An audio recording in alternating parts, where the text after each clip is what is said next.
Bueno, ¿qué tal a todos? Vamos a dar inicio a el seminario correspondiente a la tutoría de anemia del cursado de 2020 de nuestra cátedra clínica de Clínica Médica de Facultad de Ciencias Médicas de Rosario. Mi nombre es Jorgelina Carancios, pertenezco a la segunda cátedra de Clínica Médica que pertenece al Hospital Escuela Barberón y estoy en la unidad docente asistencial del Hospital Provincial como tutora de quinto año. Vamos a tratar de hacer un repaso de los síndromes anémicos. Fundamentalmente vamos a tratar de repasar todos los tipos de anemia y al finalizar vamos a hacer una mínima discusión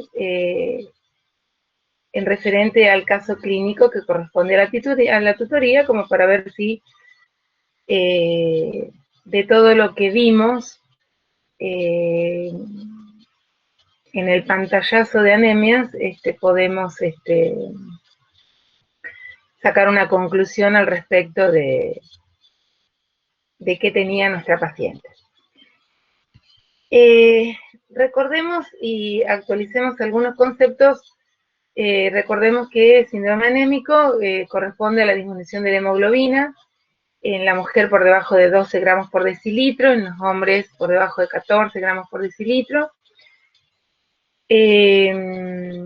Y fundamentalmente otro parámetro a tener en cuenta es que los valores normales para estos parámetros son la hemoglobina de 12 a 14 en las mujeres y de 14 a 16 gramos en los hombres. Es decir, una disminución por debajo de 12 y una disminución por debajo de 14 para hombres correspondería a la definición o el diagnóstico del síndrome anémico. También podemos tener en cuenta el hematocrito del paciente, sea femenino o masculino, para saber si el paciente tiene anemia o no. En este caso, sabemos que el hematocrito normal para la mujer es de 36 a 42, el hematocrito normal para hombres es de 38 a 45, o sea, todo hematocrito por debajo de 36 y todo hematocrito por debajo de 38 correspondería a un síndrome anémico. Es decir, nos tiene que llamar la atención de que probablemente el paciente tenga anemia. ¿Cómo se manifiesta o cómo viene la consulta un paciente con anemia? Puede manifestar astenia, o sea, cansancio, decaimiento, fatiga, dinamia, puede tener dolor de cabeza, puede estar irritable, puede tener tendencia al sueño, puede tener lo que conocemos como pica, es decir, una afinidad a tomar y comer cosas frías, la necesidad de comer o chupar piedritas, tierra en los niños. En el adulto habitualmente es más que nada la afinidad, tomar cosas frías, es decir, hay mucha gente que mastica el cúbito, clásicamente. Se puede tener la piel seca, descamada, con picazón, podemos tener caída del cabello, es una consulta habitual del paciente con que manifiesta caída del cabello. Podemos presentar palidez cutánea mucosa, podemos tener palpitaciones con taquicardia, podemos tener una tendencia a la hipotensión, podemos tener fragilidad unguial, podemos tener un montón de sintomatología que está relacionada a a debilidad y cansancio, y además supongámonos que si estamos estudiando, la falta de concentración también puede ser un síntoma, es decir, estamos todos anémicos en realidad. ¿Cómo podemos clasificar a los síndromes anémicos? Tenemos varios tipos de clasificaciones, de las cuales vamos a nombrarlas a todas, pero vamos a tratar de aprender una que es la más fácil para los clínicos. El resto es más un tipo de clasificación relacionada o más utilizada por los especialistas. Las anemias pueden ser congénitas o adquiridas. Las congénitas, recuerden que tenemos las más conocidas en nuestro medio, que son talasemia, esferocitosis, drepanocitosis, eritocitosis, equinocitosis, todas aquellas anemias que están relacionadas a defectos de membrana, a defectos de la hemoglobina o a defectos de la forma. Y las anemias adquiridas son aquellas relacionadas a pérdida gastrointestinal, urinaria, genital, todas aquellas las que están relacionadas a la carencia de fólico, B12, vitamina hierro, que son las que vamos a desarrollar más adelante. Es decir, uno puede decir, bueno, este paciente tiene una anemia congénita porque tiene un defecto en la hemoglobina, un defecto en la membrana, o tiene una anemia adquirida porque tuvo pérdida gastrointestinal, por ejemplo. Entonces esa pérdida gastrointestinal lo lleva a una anemia ferropénica. Bueno. También podemos diferenciarlo por el tamaño de los glóbulos rojos. El tamaño de los glóbulos rojos o eritrocitos lo podemos diferenciar en macrocítica, normocítica y microcítica. En ese caso, la diferenciación en estos tres tamaños la va a dar el volumen corpuscular medio. Recuerden que el volumen corpuscular medio es una medida que no siempre trae el hemograma, que muchas veces la tenemos que calcular nosotros, y es las dos primeras cifras. Es habitualmente el hematocrito por 10 dividido las dos primeras cifras de los glóbulos rojos, dividido por las comas. Es decir, supongamos, si tiene un hematocrito de 40, es hematocrito por 10 sería 400, y si tenía glóbulos rojos de 4,5 millones sería 400 dividido 4,5. Esa es una de las formas de poder sacar el volumen corpuscular medio. También tenemos que tener en cuenta el valor normal del volumen corpuscular medio. Recuerden que puede ser, el valor normal es de 89 a 95, por ende todo lo que está por debajo de 89 es microcítico y todo lo que está por arriba de 95 se considera macrocítico.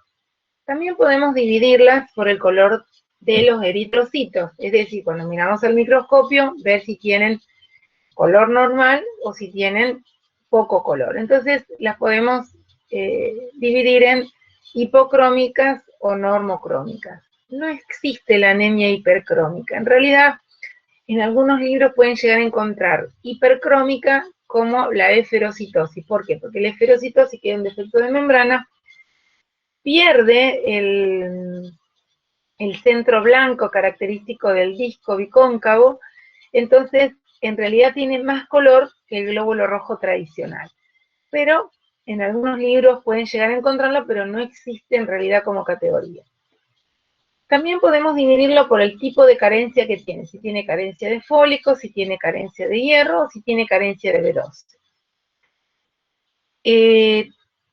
También podemos dividirlos por si tienen presencia de reticulocitos, es decir, si tienen reticulocitos aumentados, normales, o si directamente no aparecen los reticulocitos. En este caso, para eso tenemos que tener un hemograma completo con el recuento de reticulocitos. Recuerden que los reticulocitos prácticamente no tienen, prácticamente no vienen en el hemograma normal a menos que los pidamos aparte. Es decir, cuando uno solicita un hemograma, tiene que recordar que si no aclara que quiere plaquetas y reticulocitos, el bioquímico no lo informa. Vamos a repasar las causas de anemias normocíticas, es decir, como dijimos antes, tenemos varias causas o formas de dividir los síndromes anémicos. En este caso, como para clínica médica y para que sea un poco más fácil, lo vamos a dividir por el tamaño. ¿Por qué? Porque es algo que en cualquier hemograma podemos tener los datos. Es decir, no vamos a necesitar de los reticulocitos, no vamos a necesitar de la cromía, es decir, de que miren al microscopio la formita de esos glóbulos rojos, sino que directamente saber si es normo, micro o macrocítica. Las anemias normocíticas, como ya habíamos dicho antes, son aquellas en donde el valor normal, el glóbulo rojo tiene un tamaño normal, es decir, su volumen corpuscular medio es de 89 a 95. Dentro de este grupo de enfermedades tenemos las anemias de enfermedades crónicas, las anemias pluricarenciales y las patologías tiroideas. Las anemias pluricarenciales, ¿por qué motivo? Porque cuando tienen déficit de B12, fólico y hierro, lo que ocurre es que el déficit de fólico y de B12 lo que hace es aumentar el tamaño del glóbulo rojo. Cuando se suma la carencia de hierro, lo achica. Entonces, en el aumento y después se reduce el tamaño, lo que ocurre es que el glóbulo rojo, y por eso se considera una anemia normocítica. Espero que lo hayan entendido, y si no, bueno, hacemos algunas preguntas a través de la página. Y la patología tiroidea, es decir, todas las alteraciones de la tiroides pueden producir síndrome anémico. Entonces, en este caso vamos a tener un hematocrito o una hemoglobina más baja con un tamaño normal de glóbulos rojos. ¿Se entiende? A eso llamamos anemia normocítica. Anemias macrocíticas son aquellas en donde el volumen corpuscular medio está por arriba de 95 pentolitros. Podemos tener, que es la diapositiva siguiente, ¿no es cierto? Después volvemos hacia atrás. Las anemias macrocíticas son aquellas que tienen mayor de 95 fentolitros. Está relacionada a la carencia de ácido fólico y B12, ya sea por falta de ingesta, ya sea porque no lo absorbe, o ya sea porque tenga una interferencia en el metabolismo, como por efecto de algunas drogas o de quimioterapia o algunos antibióticos. El hipotiroidismo también es causante de anemia macrocítica, es decir, una anemia de glóbulos rojos más gorditos. Y todos aquellos, los síndromes mielodisplásicos, una vez que hayamos descartado las carencias y el hipotiroidismo, hay que tener en cuenta que las anemias de glóbulos rojos gordos pueden estar relacionadas a lo que se llama, o lo que conocemos en llamar síndromes mielodisplásicos. Vamos a repasar cuáles son los síndromes mielodisplásicos como para que al menos puedan refrescar un poco los nombres y los conceptos. La anemia refractaria con sideroblastos en anillo, la anemia refractaria con exceso de blastos, ya sea de tipo 1 y 2, la leucemia mielomonocítica crónica y el síndrome 5Q-. Este tipo de patologías son patologías oncológicas y algunas de las cuales predisponen a lo que sería una leucemia aguda. En este caso sería la anemia refractaria con exceso de blastos tipo 1 y 2, la leucemia mielomonocítica crónica, en donde ya, toqué lo que no debía. La anemia mielomonocítica crónica, en donde ya directamente es una leucemia declarada, y el síndrome de 5Q-, que es de bastante mal pronóstico y predispone dentro de los 3-6 meses del diagnóstico a la aparición de una leucemia aguda. Mieloblástica o linfoblástica aguda. La anemia refractaria y la anemia refractaria con sideroblastos en anillo pocas veces se leucemizan, son anemias que van a cronicidad y que generalmente se tratan con eritropoyetina y en algunos casos a veces se realizan transfusiones en forma frecuente. Lo que uno hace es presta atención, también como anemia macrocítica podemos tener algunas anemias congénitas como las ovalocitosis o las dacriocitosis, que son anemias con defectos de membrana congénita de glóbulos rojos gordos. Pero generalmente ya el paciente, nosotros estamos viendo adultos en este momento, y ya el paciente trae digamos, trae el diagnóstico desde su infancia y bueno, ya nos alerta un poco más en la patología. Las anemias microcíticas, es decir, aquellas que tienen glóbulo rojo chiquito, por debajo de 89 el volumen corpuscular medio. Allí tenemos todo lo que esté relacionado a carencia de hierro. Recuerden que carencia de hierro puede ser porque no lo ingiere, porque tiene una pérdida o porque no tiene absorción. Recuerden que la pérdida puede ser en el aparato gastrointestinal, en el aparato genital y en el sistema urinario o en el aparato urinario. O sea, en cualquiera de los tres lugares uno puede tener una pérdida. Y también, bueno, lo que es un shock hipovolémico por accidentes de tránsito, un shock hipovolémico por pérdida durante una cirugía, o sea, todo aquello que consigue, que se relaciona con una carencia de hierro.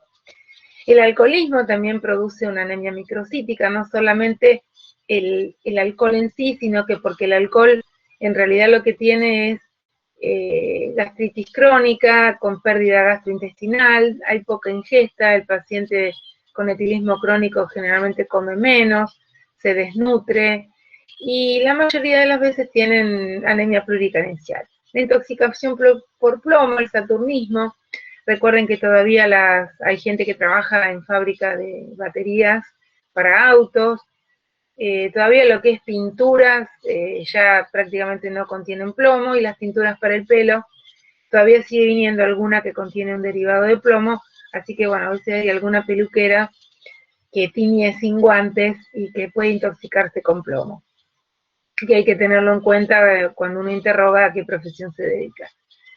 El hipertiroidismo puede achicar el tamaño del glóbulo rojo, así como vimos que el hipotiroidismo lo engordaba, el hipertiroidismo lo reduce de tamaño. La talasemia menor, como ya dijimos, son glóbulos rojos chiquititos y clásicamente se acompañan de hierro normal, en este caso.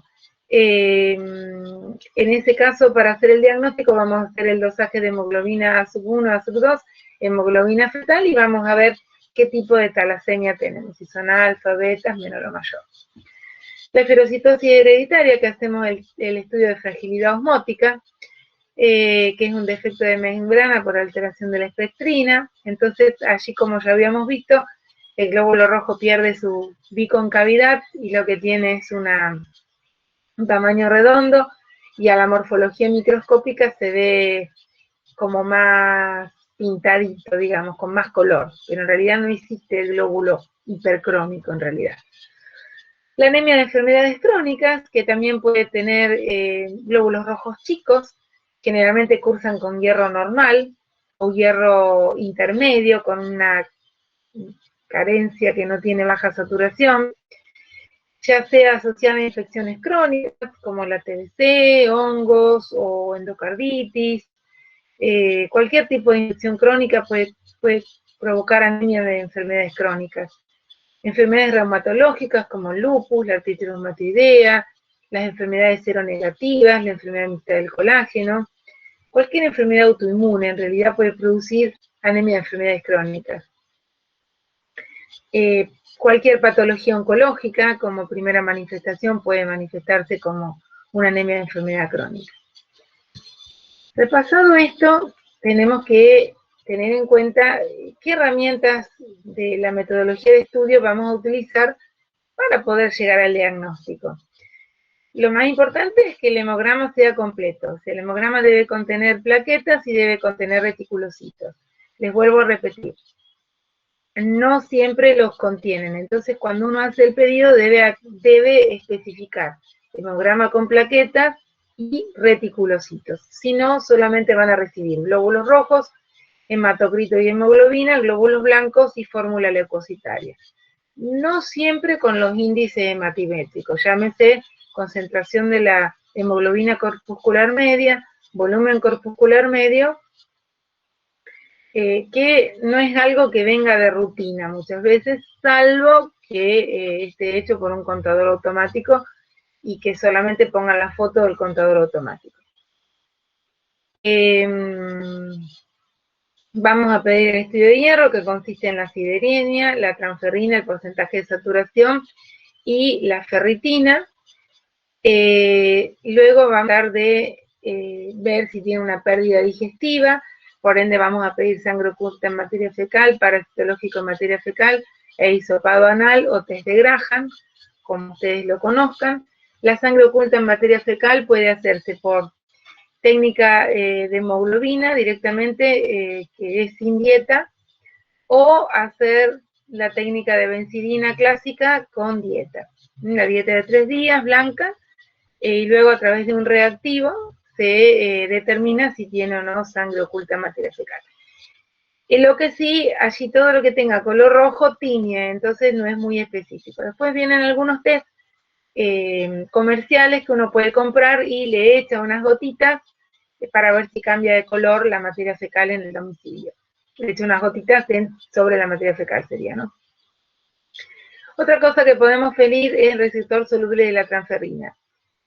El receptor soluble de la transferrina es una determinación a veces cara, y a veces cuando hay una anemia de enfermedad crónica con una severa carencia de hierro, no se puede decidir o definir con los valores de sideremia, transferrina y porcentaje de saturación, y la ferritina está como reactante de fase aguda, entonces cuando uno no puede hacer diagnóstico, solicita el receptor soluble de la transferrina, el cual, si está extremadamente bajo, uno ya sabe que tiene carencia de hierro.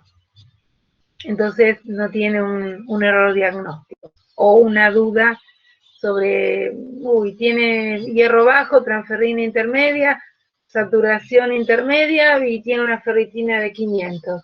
Entonces como que no encaja, porque como la ferritina también es como la eritrosedimentación que aumenta ante los procesos agudos, se necesita otra herramienta diagnóstica. También podemos hacer el dosaje de fólico y B12, en este caso la B12 sérica, la eritrocitaria no se está haciendo. El fólico sérico es el que más se pide, el eritrocitario en este caso también se puede pedir, pero el reactivo es más difícil de conseguir. Por eso les pongo sérico en ambas, para que no se confundan, y aparte porque es lo que hay en nuestro medio. El LDH y bilirrubina total y fraccionada para descartar si tiene hemólisis, lo mismo la lactoglobina para descartar si tiene un componente hemolítico, si está descendida, la TSH para saber si tiene un trastorno tiroideo. Recuerden que los trastornos tiroideos estaban estrictamente relacionados al tamaño del glóbulo rojo, que producen anemia, ya sean normo, micro y macrocítica.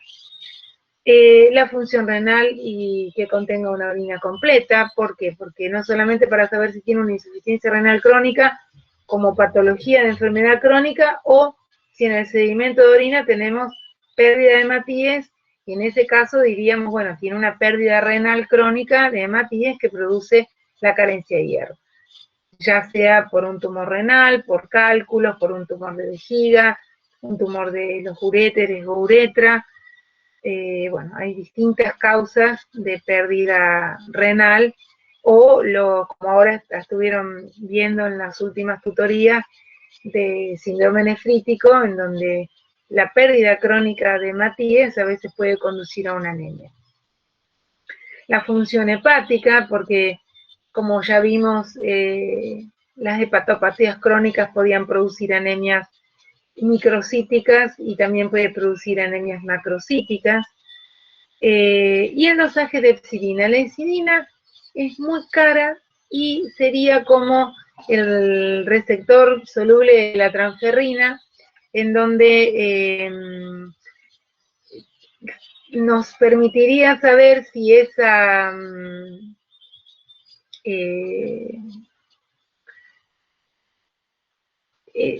esa alteración en el estudio del hierro con la ferritina alta y un hierro intermedio realmente es carencia de hierro o es anemia de enfermedad crónica como reactante de fase aguda. Entonces se puede hacer el dosaje de epsidina, que realmente en este momento no se está realizando en nuestro medio, es una determinación muy, muy cara, de cerca de 10.000 pesos, con un reactivo bastante difícil de conseguir, así que bueno, por lo menos en este momento en Rosario no se está realizando.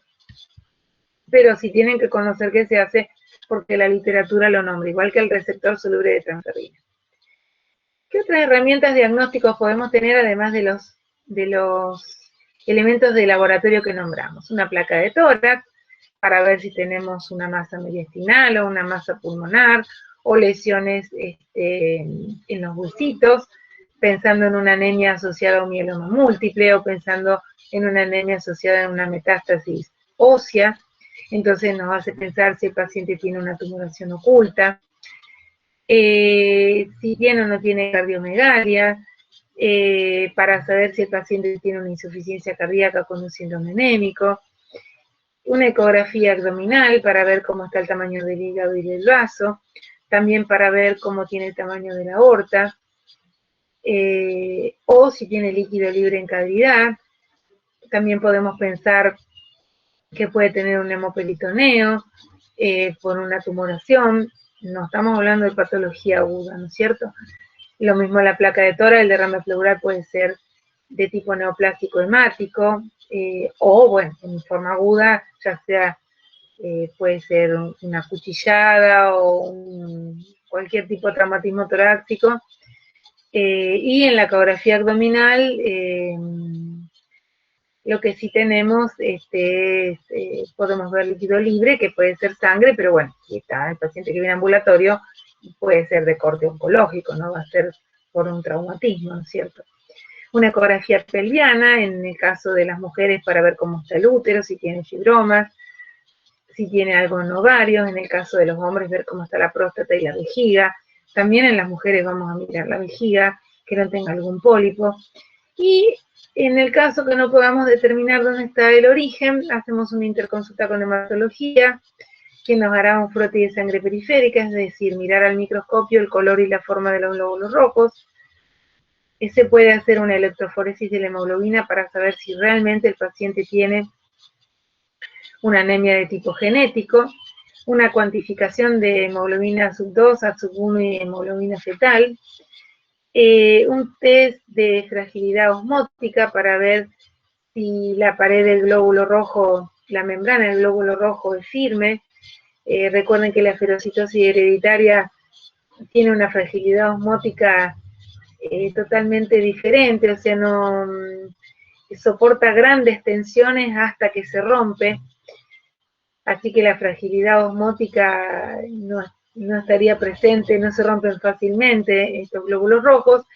Y recuerden que toda anemia microcítica con hierro normal nos tiene que hacer pensar una anemia congénita. ¿Por qué?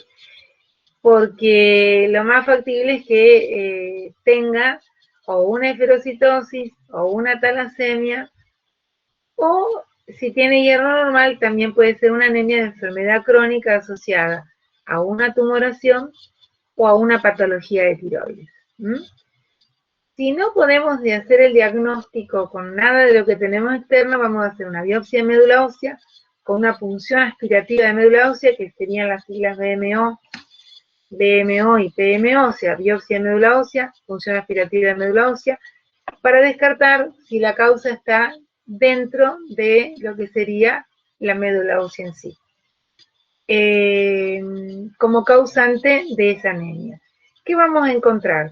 Vamos a encontrar lo que ya vimos previamente, si tiene si tiene una variante de mielodisplasia, vamos a encontrar si tiene un infiltrado por una enfermedad hematológica, que puede ser un mieloma, un linfoma o una leucemia, o vamos a encontrar si tiene infiltrado de una tumoración como metástasis ósea a distancia, vamos a encontrar si tiene un infiltrado, por ejemplo, como la glucogenosis,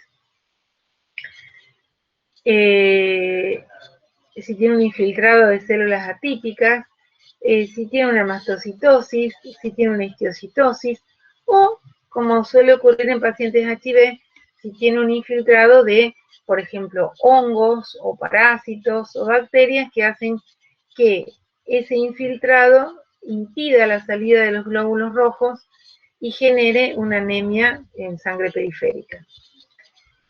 ¿Qué es lo que vemos acá? Lo que vemos acá es esto que ven acá es un contador hematológico, es decir, el hemograma especializado en realidad se hace a mano. Se carga el hematocrito, los blancos, las plaquetas y los rojos y la hemoglobina, todo a mano, pero en algunos lugares está automatizado.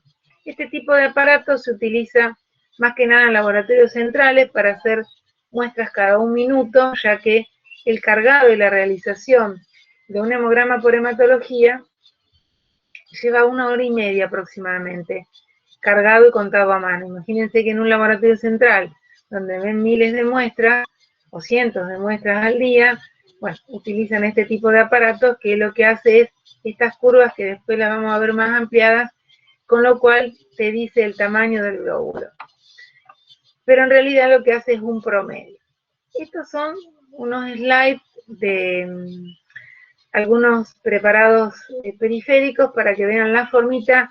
Estos son los glóbulos rojos, todo esto es los glóbulos rojos, todo esto es lo que ven acá en los glóbulos rojos, para que vean, esto es un glóbulo rojo grande, es macrocítico, esto es un glóbulo rojo normal, y esto es un glóbulo rojo microcítico, chiquitito. Fíjense, esto es un esferocito, ven que es hipercrómico, pierde el disco, pierde lo del centro, lo blanquito. Fíjense, todos los glóbulos rojos tienen ese centro blanquito, entonces se pierde en la esferocitosis y eso, y produce un glóbulo hipercrómico, o sea, tiene más color del que tiene que tener. Esto es una eliptocitosis, o sea, tiene eliptocitos, tiene dacriocitos, que están... Estos son acantocitos, perdón, estos son acantocitos y estos que parecen una lágrima, son dacriocitos. Lo que ven entre medio chiquititas y medias rosaditas son las plaquetas, verán acá están todas las plaquetitas. Y esto que ven acá es un linfocito, mucho núcleo, poco citoplasma. Esto que ven acá es un glóbulo blanco, que es un neutrófilo, pero van a ver que parece una florcita, porque tiene 1, 2, 3, 4, 5, 6, 7, 8 segmentos. Esto es lo que conocemos como un polilobocito o un neutrófilo hipersegmentado, típico de la carencia de B2 y fólico, o de las anemias de enfermedades crónicas, o de las mielodisplasias. El glóbulo blanco normal, como neutrófilo, tiene que tener no más de 4 segmentos. Y esto que ustedes ven acá, al ser esto es una anemia congénita, que es una eliptocitosis, ven que tiene varios eliptocitos en sangre periférica, 1, 2, 3, 4, 5, 6, 7, 8, 9, 10, 11, del campo. Esto que ven acá, que se parece un poco al linfocito, es un glóbulo rojo nucleado, o conocido como normoblasto, es decir, es el glóbulo rojo que está en la médula ósea, que va degradando o disolviendo su núcleo, se transforma en reticulocito, y de allí, cuando pierde todos los restos nucleares, se transforma en un glóbulo rojo. Estas son las curvas que yo les decía que íbamos a ver del hemograma hecho con el aparato. Lo que mide son estos picos, es decir, todo lo que está debajo de la curva, que son glóbulos, el aparato no lo cuenta. Por eso también es importante tener en cuenta el hemograma especializado o el frotis que conocemos. ¿Por qué? Porque con el frotis uno lo que va a hacer que es controlar todo esto que la máquina no cuenta. Entonces, como ven, acá tenemos 5.350 glóbulos blancos, esto es células de la sangre blanca, esto es células de la sangre rojas, hemoglobina, hematocrito, plaquetas. Como glóbulos rojos tenemos 4.170.000, 5.350 blancos, con 230.000 plaquetas.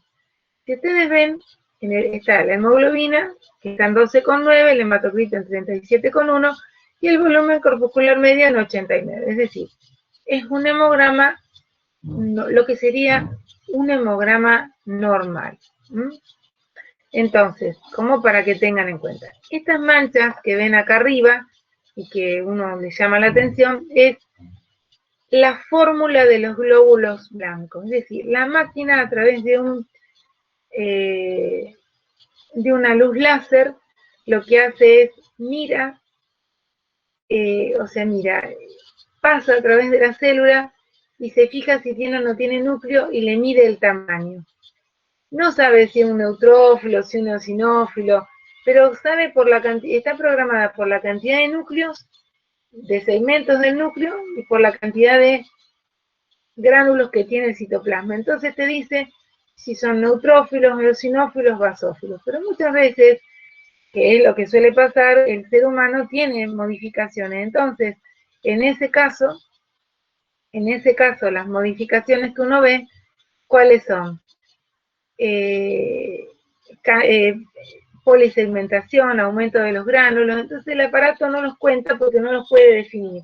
Entonces ahí es cuando tenemos alteraciones varias de laboratorio en los hemogramas. Entonces ahí pedimos el hemograma especializado. Esto es lo que se llama por citometría, o sea, son citómetros, cuentan células, como la palabra dice. Hace muchos años que están incorporados, en este momento tienen hasta reticulocitos, cuentan, pueden identificar células inmaduras como los blastos en la leucemia, pero el ojo humano todavía no ha sido reemplazado para el recuento plaquetario y para la fórmula manual. ¿Por qué? Porque los normoblastos, que son estos, como ven, tienen núcleo. Entonces, cuando salen a la sangre periférica, la máquina los cuenta como glóbulos blancos. Entonces, por ejemplo, en pediatría, que los recién nacidos, los chiquitos, tienen muchos normoblastos afuera, siempre tienen 15 o 20 mil blancos, pero cuando mirás el frotis, te das cuenta que de esos 15 o 20 mil, hay una gran parte que son normoblastos que la máquina no identifica como glóbulo blanco. Simplemente identifica como una célula que tiene núcleo adentro. Por eso, siempre el ojo humano, hasta ahora, no ha sido reemplazado por el momento. Este tipo de material es lo que nosotros utilizamos en hematología para hacer los estudios de médula ósea. Lo que vemos a la derecha, que es una aguja más corta, es una aguja de aspirado de médula ósea, y lo que vemos a la izquierda, bueno, de la pantalla, en realidad yo lo estoy viendo al revés, así que se los marco mejor con el puntero, es lo que utilizamos para hacer una biopsia de médula ósea, es decir, sacar el trozo de hueso para enviar a anatomía patológica. Este tipo de aguja, a su vez, se utiliza con un mandril, con un mandril de corte, a veces en pediatría para hacer punciones externales. Nosotros en adultos,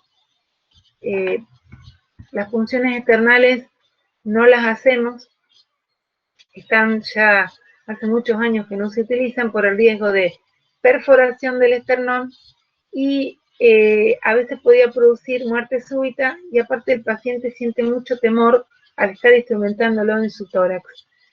En pediatría se hacen siempre bajo pseudoanalgesia, y muchas veces lo que usan es, le sacan directamente de la tibia al chiquito con una hojita bien finita, entonces, y lo hacen también bajo sedación. Pero en adultos nosotros utilizamos una aguja para hacer el aspirado y una aguja para hacer la biopsia. Si no tenemos material, con la misma aguja que vamos a hacer la biopsia, aspiramos primero y después hacemos la biopsia. Como verán, tienen dos mandriles en el costado. Este, que ustedes ven acá, el amarillito, tiene un agujerito en el medio. ¿Por qué? Porque tiene como una cuchillita que se mete dentro de la aguja, entonces al dar la vuelta como un enroscado, saca el trozo de hueso sin necesidad de estar arrancando. Pero bueno, a veces están reesterilizadas y esto ya no funciona, por ende, bueno, hay que hacer con técnica en cruz. En realidad, la aguja se llama agujas de Hanshiri, porque la técnica que se utiliza para la extracción de médula ósea es técnica de Hanshiri. Una vez que tenemos ya el diagnóstico hecho, o sea, definimos si esto es una anemia macro, normo, microcítica, definimos si tiene carencia de fólico, de B12, de hierro, si es una anemia de enfermedad crónica, si dentro de la enfermedad crónica tiene algo inmunológico o algo oncológico o algo infeccioso u otro tipo de enfermedad que lo conduzca a cronicidad, o si tiene una enfermedad de tipo de una enfermedad tiroidea. Bueno, vamos a ver, una vez hecho el diagnóstico, qué tratamiento vamos a hacer. Si nuestro diagnóstico fue una anemia ferropénica, lo primero que tenemos que hacer, sí o sí, en simultáneo, es corregir la causa. Si la causa es una pérdida, bueno, ir a buscar la pérdida en donde se ocurrió y cerrar la canilla, como decimos en nuestro medio. Entonces, si la pérdida uno considera que es digestiva, tiene que hacerse endoscopía digestiva alta y baja. Si en la endoscopía tiene un pólipo, tiene que hacer polipectomía. Si el pólipo es neoplásico y la resección no fue amplia, debe someterse a una cirugía y hacer tratamiento preventivo de esa lesión oncológica. Si la lesión oncológica era avanzada porque ya había salido de los márgenes, bueno, una cirugía para estadificación, y si está muy avanzado que no permite hacer nada, bueno, probablemente el oncólogo hará una neoadjuvancia de reducción de tumor para después poder hacer la resección posterior.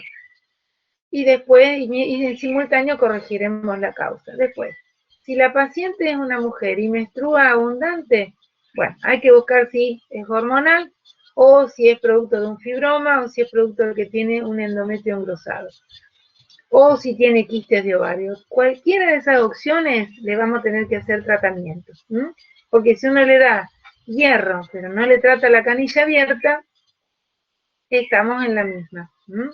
O sea, le damos por un lado y se pierde por el otro. ¿Qué forma de...? Lo mismo en urinario. En urinario lo que tenemos que ver es si tenemos pérdida por los uréteres, pérdida por la uretra, pérdida por la vejiga, llámese pólipos, llámese cálculos que lastimen,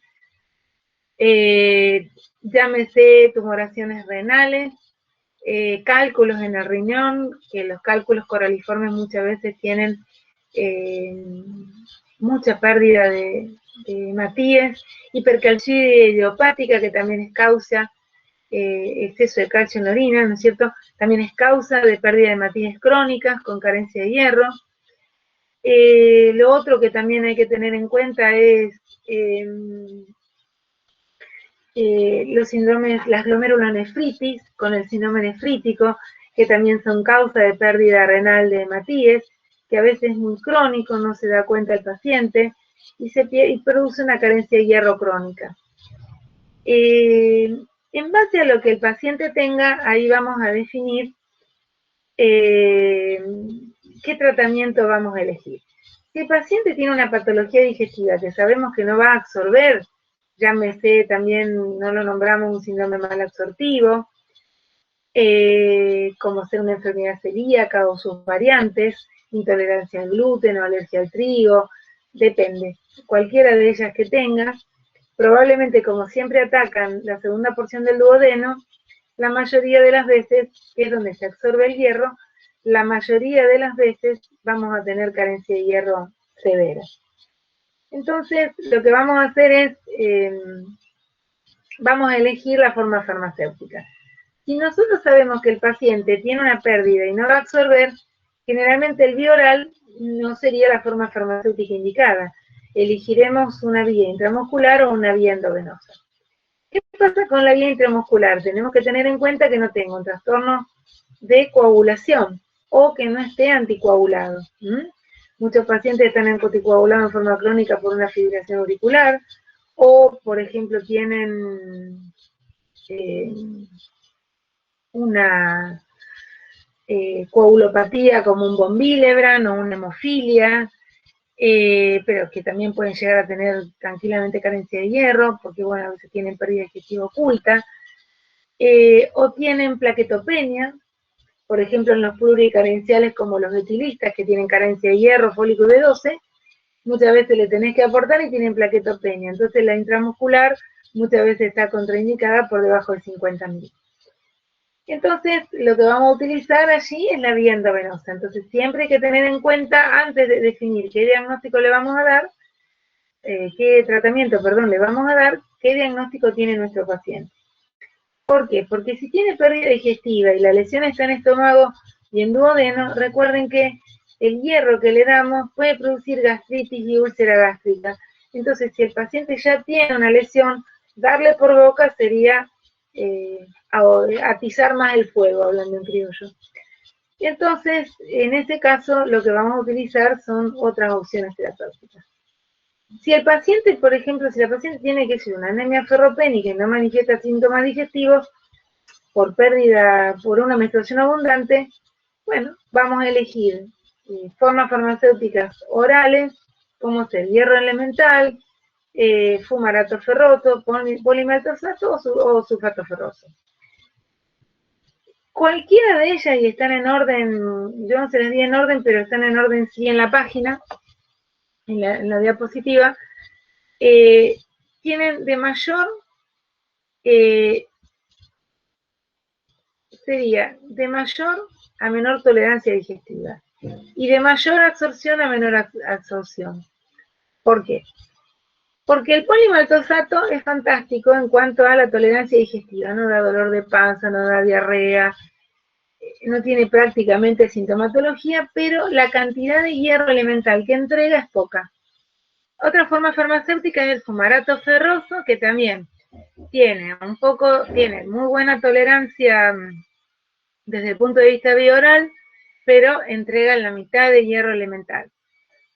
El sulfato ferroso tiene poca tolerancia en el sentido de que puede producir dolor de abdomen, dolor epigástrico, diarrea o constipación, náuseas, vómitos, puede tener así una serie de sintomatología, pero entrega la mitad de hierro elemental. Entonces, a la hora de elegir una terapéutica, generalmente optamos por el sulfato ferroso, que aparte en todos los hospitales tenemos. Desde el punto de vista de si hay que comprar una forma farmacéutica, también es bastante económico. Y la otra forma farmacéutica es el hierro elemental, que viene, la mayoría en las formas farmacéuticas que tenemos desde el punto de vista comercial, vienen asociadas a ácido fólico, viene de 40 miligramos y de 80 miligramos de hierro elemental, con 0,5 de ácido fólico la de 40 y con 1 miligramo la de 80. Entonces en el día podemos darle 160 miligramos de hierro elemental sin problema, tiene muy buena tolerancia, pocos efectos indeseables y una muy buena absorción. Pero bueno, a la hora de elegir estos dos, si el paciente tiene mucha intolerancia y la anemia no es muy severa, uno puede optar por decidir por fumarato o polimaltosato porque sabemos que lo va a tolerar bien, no va a abandonar el tratamiento y tal vez demore un poquito más de tiempo en llenar depósitos, pero va a tolerar bien la medicación. Y en cuanto a hierro elemental y sulfato ferroso, va a tener un poquito menos de tolerancia por vía oral a la medicación, pero va a llenar muy bien el depósito porque tiene un aporte de hierro elemental bastante importante. Recuerden que en cuanto a lo que es el hierro elemental, 2 comprimidos de 80 miligramos por día para un adulto de 70 kilos está bien, con un máximo de 3 por día. Si no, después tienen algunos efectos indeseables. Siempre hay que recordarle a todos los pacientes que produce un cambio en la coloración de la materia fecal y la oscurece. No la pone negra, sino que la pone marrón oscuro. Y sí, tenemos que advertirle que cuando la pone negra, tiene que prestar atención de que no sea con un olor feo, probablemente como si fuera una melena, ¿no es cierto? Entonces, siempre tenemos que tener en cuenta ese detalle. ¿Y cuánto tiempo va a durar el tratamiento? El tratamiento habitualmente, recuerden que el depósito de hierro demora 3 años en vaciarse y se absorbe en duodeno. pero para llenar depósito necesitamos por lo menos de entre 3 y 4 meses de tratamiento. Lo que hacemos habitualmente es, si corregimos la causa, le damos 2 meses, controlamos al mes de haber suspendido la medicación y retocamos para ver lo que le falta. La mayoría de las veces con 90 días es suficiente. ¿Cómo es llenar el depósito? Es normalizar la sideremia, normalizar la transferrina, normalizar el porcentaje de saturación y normalizar la ferritina. Recuerden que la sideremia, el valor normal es de 60 a 120 miligramos por ciento, la transferrina es 200 a 400 miligramos por ciento y el porcentaje de saturación 30% más menos 5, es decir, de 25 a 35%. Y la ferritina van a encontrar varios valores normales, pero la ferritina es un valor normal de entre 30 y 300. Después van a encontrar entre 50 y 500, 100 y 300, 30 y 150, pero bueno, con que ustedes recuerden que es de 30 a 300, que es más o menos algo que uno puede recordar de memoria un poco más fácil, y que es lo que en la mayoría de los libros y laboratorios lo adoptan como un valor normal. Entonces, con llegar a una ferritina de 80 a 100, uno se conforma que el depósito está lleno. ¿Por qué? Porque si la ferritina pasa de 300, recuerden que podemos generar una hemocromatosis secundaria nosotros con el tratamiento. Una acumulación de hierro en hígado por exceso de aporte. Por eso siempre tenemos que ser cautos. Por vía intramuscular, si elegimos la vía intramuscular, que no tiene ninguno de los tipos de contraindicaciones, para la vía intramuscular tenemos hierro sorbitol y polimartosato. Dos marcas comerciales, no hay otra cosa, que son Yectafer y Ferranin. Y lo que tienen que recordar es que habitualmente entregan, el Ferranin entrega 100 miligramos de hierro elemental, el hierro sorbitol también 100 miligramos de hierro elemental, y que uno lo que hace son 10 ampollas. Las puede hacer todos los días o todos los días 5 y las otras 5 días por medio, o las 10 días por medio, o 2 veces a la semana dependiendo la nalga, dependiendo del tamaño de la nalga, el dolor que tenga el paciente, el acceso a una enfermera y una serie de precauciones.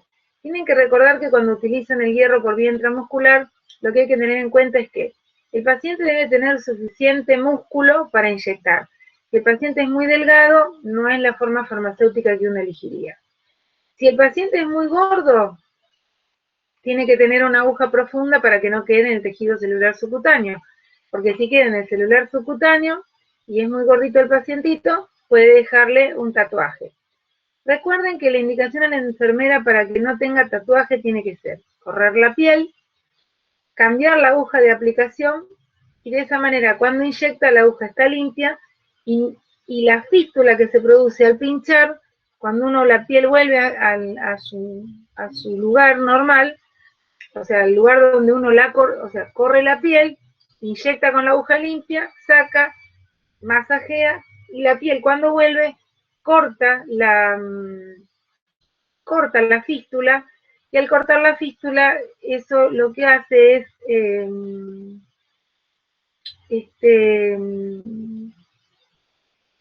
evitar que el líquido vuelva hacia la superficie y genere esas manchas horribles. ¿Por qué? Porque mucha gente no quiere inyectarse porque tiene miedo que le quede el tatuaje por el hierro intramuscular. Luego tenemos la vía endovenosa. La vía endovenosa, hay varias formas farmacéuticas, de las cuales la que más se utiliza en este momento es la carboximaltosa férrica. El hierro de Fram hace muchísimos años que no se usa, pero por ahí lo pueden encontrar en alguna literatura.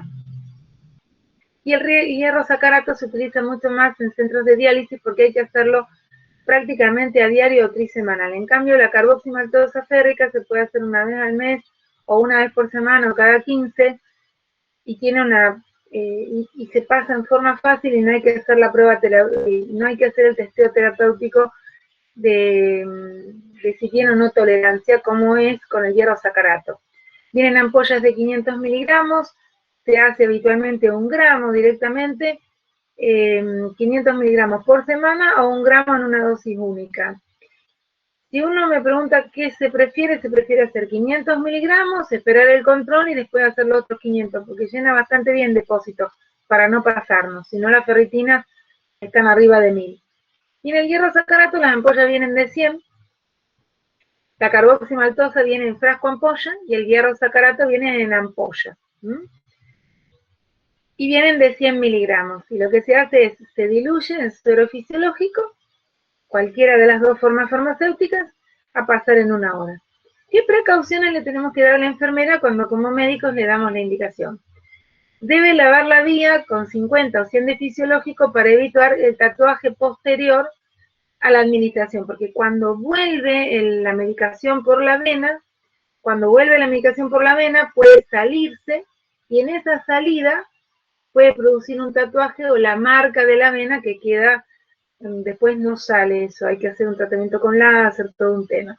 Entonces siempre tenemos que avisarle a nuestra enfermera que tiene que hacer un lavado de la vía antes de retirar el perfus o el Avocat, el perfus y el Avocat, y antes de retirar todo el material para evitar esto y comprimir bien para que no vuelva la sangre. Si es posible y era en el brazo, debe levantar el brazo para evitar el retorno venoso. Las anemias megaloblásticas, es decir, aquellas que se caracterizan por la carencia de B12 y fólico. Recuerden que en ellas tenemos la anemia perniciosa, que es por anticuerpos que atacan el estómago, entonces al faltar el factor intrínseco se produce una mala absorción de la vitamina B12. Recuerden que también está la megaloblástica del paciente que toma alcohol con una interferencia, también se produce megaloblastosis por el uso de timetoprim, sulfametoxazol, metotrexate, que a veces se utiliza en enfermedades reumatológicas, o el Bactrim o el timetoprim sulfametoxazol, que se utiliza como antibióticos a veces en osteomielitis crónica o en infecciones urinarias. Entonces puede producir una mala absorción o una interferencia en la absorción del ácido fólico y la B12. En ese caso, lo que nosotros vamos a hacer es, y también, bueno, las enfermedades celíacas. Recuerden que también hay algunas enfermedades como el crónico colitis ulcerosa, que afectan lo que es intestino delgado, y que recuerden que la B12 se absorbe en el yeyuno y el fólico se absorbe en el yeyuno y la vitamina B12 en el ilium. Entonces hay que ver si uno tiene resecciones intestinales largas o extensas que incluyan esas zonas. ¿Por qué? Porque va a haber una malabsorción crónica. Entonces, habitualmente, si tienen una perniciosa porque les falta el factor intrínseco o por atrofia gástrica, por ejemplo, que es una de las causas que producen la atrofia gástrica a través de anticuerpos, y si no, los anticuerpos antifactor intrínseco que producen la falta de absorción de la vitamina B12. Entonces, ¿qué ocurre? En ese caso, la vía oral no estaría indicada, habría que utilizar ácido fólico y B12 por vía intramuscular, que hay una sola forma farmacéutica que es el Anemidox, que viene ampolla 1 más 2, las cuales se unen en la misma jeringa y luego se inyectan. Sin inconveniente porque no deja tatuaje ni duele tanto. ¿Qué recomendación le doy en eso? La forma farmacéutica de Anemidox, Ferrum, viene por vía oral y no trae, esa trae hierro, fólico, B2 y vitamina C. La forma farmacéutica intramuscular no trae hierro. Ojo con eso porque a veces se confunde el nombre y le administran al paciente Anemidox y dicen no responde, tiene una carencia de hierro y en realidad le están haciendo fólico y B2 y no le están haciendo hierro. Entonces, bueno, uno sutilmente le indica el hierro, le dice al paciente que cambia la marca para no no poner en evidencia el desliz, y completa el tratamiento y anda muy bien. ¿Qué otra cosa tienen que tener en cuenta? Que hay algunas literaturas en donde las altas dosis de vitamina B12 pueden servir para el tratamiento vía oral de algunas patologías si carecemos del intramuscular o si no tenemos oportunidad de poder hacer por vía intramuscular la medicación. El ácido fólico se utiliza 1 miligramo, entre 1, 5 y 10 miligramos dependiendo la cantidad que tenga en sangre periférica, y la vitamina B12 son 5.000 unidades por vía oral, ya sea vía oral o vía intramuscular, dependiendo la forma farmacéutica que utilicemos. Recuerden que se puede utilizar si tienen carencia en las anemias de mielodisplasia, en las anemias megaloblásticas de síndrome mielodisplásico, que si repasamos eran la anemia refractaria y la anemia refractaria con sideroblastos en anillo. Esas dos pueden tratarse con fólico y B12, como para estimular un poco la producción de la médula. Y también, bueno, lo que sería la carencia de fólico y B12 asociada a un síndrome malabsortivo. Generalmente recuerden que el tratamiento es, de acuerdo a la carencia, son 12 dosis, serían 2 cajas de 6. La primera tanda se vuelve a medir, a dosar el fólico y la B12, 15 días después de haber suspendido las intramusculares, y con eso uno decide si necesita 1 o 2 cajas más de 6 para completar el tratamiento si elegimos el intramuscular. Si elegimos la vía oral, son 60 días de tratamiento de ácido fólico y 60 días de tratamiento de complejo B o de vitamina B12. ¿Qué recomendación le damos a nuestros pacientes para que no se asusten? Oscurece la orina y la materia fecal y le da un olor horrible. Entonces uno ya le avisa que va a cambiar el color y que el sudor va a tener otro olor. Entonces ya el paciente está alertado y no tiene temor cuando tiene los síntomas, y a veces busca un poco angustiado saber dónde está parado, como quien dice, ¿no es cierto? Y después vamos a dar un pantallazo sobre lo que es las anemias hemolíticas, que no las incluí en esa primera clasificación, en la clasificación de macrocíticas, microcíticas y normocíticas, pero sí las nombramos cuando hablamos de las diferentes clasificaciones que podíamos encontrar en los libros, y ahí habíamos visto que había anemias que se podían catalogar como regenerativas y arregenerativas.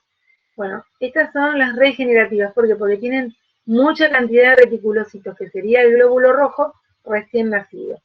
Recuerden que el reticulocito era el normoblasto, que era un precursor de serie roja que está en médula ósea, que va perdiendo el núcleo y se va transformando en reticulocito, y el reticulocito, cuando sale a la sangre, pierde los restos nucleares y se termina transformando en el glóbulo rojo que conocemos, ese disco bicóncavo. Y que en las anemias hemolíticas congénitas, a veces ese disco bicóncavo se perdía por una alteración en la membrana a través de una alteración en la espectrina, y eso hace que en lugar de ser un disco, sea un redondel. Entonces de esa manera lo veíamos más oscurito, más chiquitito y más oscurito.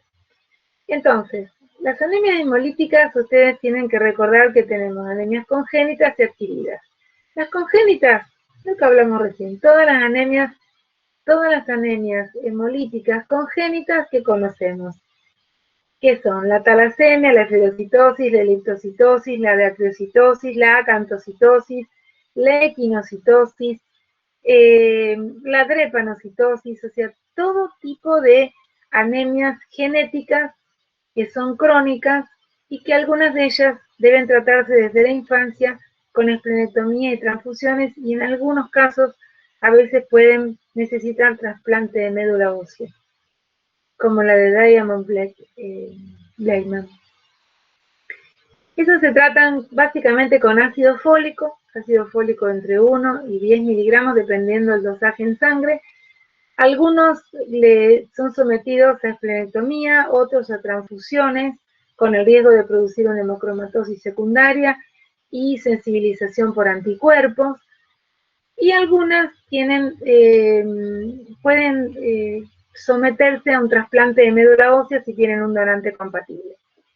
Ustedes dirán, ¿para qué le doy el ácido fólico a una anemia congénita? Se lo doy porque algo que no repasamos previamente es cuánto dura el depósito de ácido fólico en nuestro cuerpo, 3 meses. Entonces, si el paciente come poco vegetal verde crudo, que es la fuente de ácido fólico por excelencia que tenemos nosotros en la dieta, ¿cuál es el problema?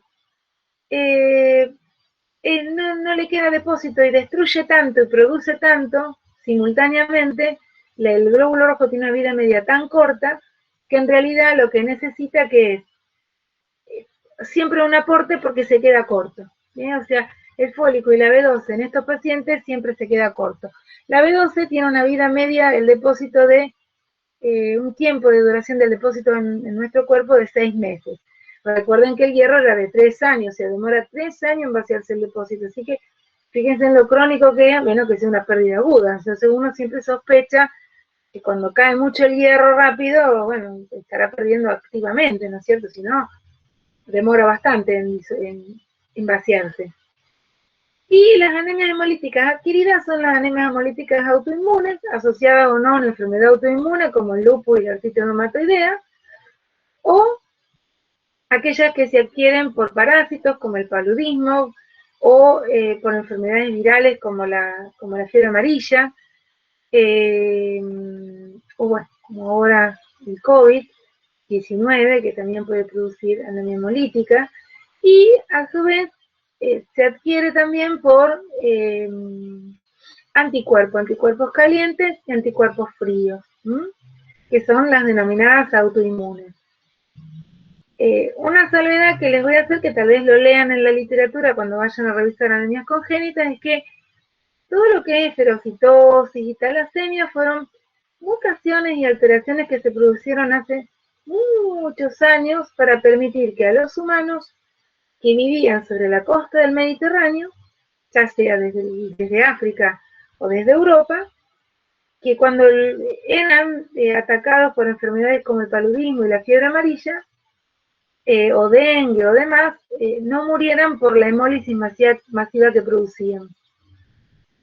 Entonces, bueno, el humano hizo una adaptación, algunos en la membrana, otros en la hemoglobina, para sobrevivir a esto. Eso es como así a título anecdótico, para tenerlo en cuenta. Y recordar que en las anemias adquiridas, habitualmente lo que uno utiliza, o sea, ya sea, si es producto de una infección, se trata la infección. Si es producto de anticuerpos o de una enfermedad reumatológica, en el caso de la enfermedad reumatológica se trata la enfermedad para que estabilice y controle la hemólisis. Y en el caso de que sea autoinmune pura, bueno, lo que se utiliza en primera instancia es corticoide, por vía oral o en pulso, si no responde gamma-globulina hiperinmune endovenosa, si no responde la esplenectomía, y hay algunos otros tratamientos. Por ejemplo, si los anticuerpos son fríos por IgM, podemos hacer rituximab, por ejemplo, que es semanal por 4 dosis, que es un anticuerpo monoclonal. Y también lo que podemos hacer es plasmaféresis, es decir, limpiar la sangre de esos anticuerpos. Cuando no responde absolutamente nada, y a veces hay cuadros muy severos de hemólisis que ponen en riesgo la vida del paciente, porque pueden llegar a menos de 5 de hematocrito y menos de 1 gramo de hemoglobina. Entonces tienen que considerar que en un paciente mayor que tal vez tenga una lesión arterial a nivel coronario o cerebral, o hace un ACV o hace un infarto masivo. Hay que estar muy atento con estos pacientes, y ustedes preguntarán qué hacen, si lo transfunden o no. Las transfusiones están contraindicadas en estos pacientes, pero si la anemia hemolítica adquirida es tan severa que pone en riesgo al paciente, lo que se hace es se busca la más compatible de todas, la más compatible de todas, y se transfunde, ¿no? Y se salva la vida del paciente. Eso es lo que a veces suele ocurrir en terapia intensiva o en algún lugar en donde hay algunas situaciones graves para todo esto. Entonces, bueno, a veces hay que ir tomando conductas, pero el corticoide básicamente es prednisona o meprednisona, 1 miligramo kilo día, repartido en 2 dosis. Recuerden que si ya vieron el tutorial de corticoides, parte 1 y 2, van a ver que el corticoide siempre tiene que darse en horario de ritmo circadiano, 0, 8 y 20, repartido en 2 dosis para no tomar todo junto. 2 tercios de dosis a la mañana, 1 tercio de dosis a la tarde, hasta llegar a 40 miligramos, en donde se da, cuando uno viene bajando, en donde uno se da una dosis entera. Y si no, tenemos la opción terapéutica para usar por vía endovenosa, el característico pulso de metilprednisolona, el cual se hace en un goteo a pasar en 2 horas y con un monitoreo cardiológico y un monitoreo del ionograma, porque produce algunas alteraciones de arritmia y algunas alteraciones en el ionograma en el sodio del potasio. Así que se pasa con un monitor al lado de la cama del paciente. La gamma globulina hiperinmune se hace 1 gramo kilo día durante 3 días.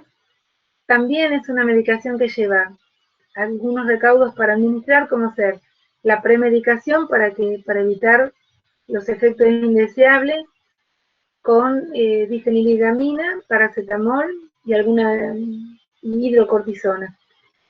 Y se administra en 6 a 8 horas, no menos que eso. No por bomba para que no haga espuma, porque si hace espuma el preparado al agitarlo o al bombear se pierden las proteínas, entonces se pasa menos cantidad de lo que se tiene que pasar. Y, ¿cómo es que se llama? Y tener la precaución de también se pasa con ciertos recaudos porque hipotensa mucho o puede dar efectos indeseables y fiebre. La esplenectomía es un manotazo del ahogado ante una emergencia que el paciente no responda a nada. Y después, como otros tratamientos, les decía el rituximab, que sirve solamente para anticuerpos fríos. Después se puede utilizar azatioprima, ciclosporina, A.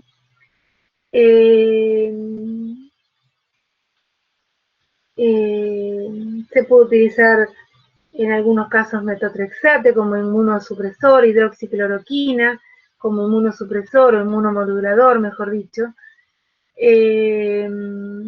Pero bueno, no con tanto éxito, digamos así. Son estrategias terapéuticas cuando no hay otra opción terapéutica. Bueno, para terminar vamos a hacer una pequeña discusión y resumen del caso clínico que vieron en la semana, que van a ver con sus tutores por vía online en la semana correspondiente al caso clínico de anemia. Patricia, de 66 años, que viene a la consulta por adinamia, palpitaciones y palidez cutáneo mucosa. Si recuerdan, eran 3 síntomas que podía producir el síndrome anémico. Tuvo 4 chicos con 4 partos normales. El climaterio lo tuvo a los 48 años. Tiene antecedentes quirúrgicos de colecistectomía y apendicectomía. Refiere tener hace un tiempo parestesias en miembros inferiores y ingiere una dieta pobre en verduras. Como antecedentes familiares, su papá tiene antecedentes familiares de un infarto o de miocardio, de vitiligo e hipotiroidismo en la familia. Cuando nos viene la consulta, además de estar un poco pálida y como asténica, la paciente tenía 110/65 de presión, 102 latidos por minuto, estaba pálida a nivel de la piel y mucosa, la lengua estaba depapilada y tenía alteraciones en la sensibilidad de ambos miembros inferiores. Le pedimos un laboratorio a la paciente, donde tenía un hematocrito de 22, con una hemoglobina de 6,9, un volumen corpuscular medio de 115, 90.000 plaquetas, 3.800 blancos con fórmula conservada, un eritro de 16, una glicemia de 78, una uremia de 28, una TGP de 19 con una TGO de 16, con una bilirrubinemia total de 2,7 para un valor normal de hasta 1, una orina completa que no tenía, que tenía un sedimento de tipo normal, y una TSH de 3.4 con un valor normal de hasta 4. Y supongo que ya lo van a estar viendo próximamente en nódulo tiroideo. Entonces, ¿qué nos deja en limpio el laboratorio de la paciente? Tiene anemia porque tiene menos de 36 de hematocrito, tiene una anemia macrocítica porque tiene un volumen corpuscular medio mayor a 95, tiene 115, o sea, ya nos dice que tiene anemia macrocítica. Entonces, en anemia macrocítica nos vamos a retrotraer a que tiene o carencia de fólico, o carencia de B12, o una anemia propia de alteraciones de la médula, como ser los síndromes mielodisplásicos. Y recuerden que habitualmente las anemias megaloblásticas con carencia de fólico y B12 y los síndromes mielodisplásicos pueden acompañarse de otras citopenias, es decir, de leucopenia y de plaquetopenia. El valor normal de glóbulos blancos es de 3.800 a 10.500, con el 60% de neutrófilos como valor normal de ese valor total, y las plaquetas, un valor normal de 150 a 450.000. Por debajo es plaquetopenia, por arriba es hiperplaquetopenia. Pueden encontrar hasta 400.000 y hasta 350.000 las plaquetas, pero bueno, les damos el valor hematológico como para que lo tengan en cuenta.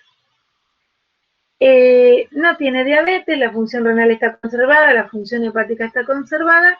Nos llama la atención que tiene una bilirrubina a casi 3 veces el valor de la misma. Entonces, nos vamos a retrotraer que las anemias hemolíticas tenían bilirrubina aumentada por destrucción y LDH aumentada por la destrucción de los glóbulos rojos, y se consumía lactoglobina. Ahora, en las anemias macrocíticas o megaloblásticas, como la anemia perniciosa, tenemos aumento de la bilirrubina, aumento de la LDH, pero la lactoglobina se mantiene normal. ¿Por qué? Porque el glóbulo no se destruye, sino tironea para pasar por la médula en un evento que es conocido como eritropoyesis ineficaz. Entonces, tanto las mielodisplasias como las anemias megaloblásticas tienen aptoglobina normal, salvo que tenga una insuficiencia hepática en donde la aptoglobina es baja por la insuficiencia hepática. ¿Estamos? Espero que hayan logrado comprender ese análisis, pero es importante que tengan en cuenta y que repasen el concepto cuando uno va a leer este laboratorio. Y sabíamos que las alteraciones de la tiroides podían producir glóbulos rojos gordos. En este caso la TSH no está aumentada, es decir, no parece tener un hipotiroidismo, pero no podemos descartar un hipotiroidismo subclínico. Entonces habría que ver, no dice nada en el examen físico de la paciente si tiene algún nódulo tiroideo o una glándula de mayor tamaño que uno pueda palpar. ¿Qué diagnóstico presuntivo vamos a tener en esta paciente? Una anemia, bueno, como ya dijimos, una anemia megaloblástica, donde vamos a solicitar el dosaje de fólico y B12 sérico, un síndrome sensitivo en estudio, para lo cual vamos a realizar endoscopía alta y baja con toma de biopsia, y el bocio subclínico que no lo podemos descartar, como causante de anemia macrocítica. ¿Qué estudios complementarios tengo en el módulo del tutor para que tengan en cuenta? Se hizo una endoscopía digestiva en donde tiene atrofia de la mucosa gástrica, quiere decir que le va a faltar el factor intrínseco, por ende vamos a catalogar este cuadro como una anemia perniciosa, ese sería su nombre, una anemia megaloblástica de tipo perniciosa, que tiene su nombre y apellido. En el frotis de sangre periférica vamos a ver anisocitosis, que significa distinto tamaño de los glóbulos rojos, con macrocitos, es decir, con glóbulos rojos gordos, eritroblastos basófilos circulantes, es decir, glóbulos rojos nucleados en sangre periférica, y neutrófilos, se los marco acá, eritroblastos basófilos, neutrófilos hipersegmentados, es decir, como habíamos visto en esa foto inicial, el neutrófilo con todos esos núcleos segmentados que tenían 9 segmentos, que son como unas florcitas, características de la carencia de fólico y B12, y plaquetas gorditas, es decir, macroplaquetas. ¿Por qué? Porque la carencia de fólico y B12 altera tanto el ADN de estos glóbulos que los engorda y los deforma. En el dosaje de B12 nos vino 44 para un valor de 74 a 517. En este momento el valor normal es de 200 a 900 para lo que hay en nuestro medio para el dosaje de vitamina B12. El módulo es de unos años atrás. Los anticuerpos anticélulas parietales son positivos. Se interpreta la pancitopenia como secundaria a una anemia perniciosa. Se realiza tratamiento con B12 y fólico intramuscular. Recuerden que si le falta el factor intrínseco, darle por boca no sirve, salvo algunos trabajos que le dan altas dosis de vitamina B12 y de fólico, arriba de 25 miligramos y arriba de 20.000 unidades de vitamina B12, y de eso ven que absorbe. Se es preferentemente hacer la vía intramuscular del tratamiento. Y recuerden que si es una anemia perniciosa debe ser de por vida, una vez al mes o cada 2 meses, una ampolla de B12 y fólico intramuscular, porque no la va a absorber con la dieta. Por la presencia del vitiligo se solicitan anticuerpos antitiroperoxidasa y microsomales, y tiroglobulina para descartar una tiroiditis autoinmune. Si vienen positivos, confirmamos que tiene una tiroiditis autoinmune y podemos evaluar en conjunto con el especialista si va a necesitar tratamiento o no con levotiroxina, a pesar de que la TSH está por debajo de 4.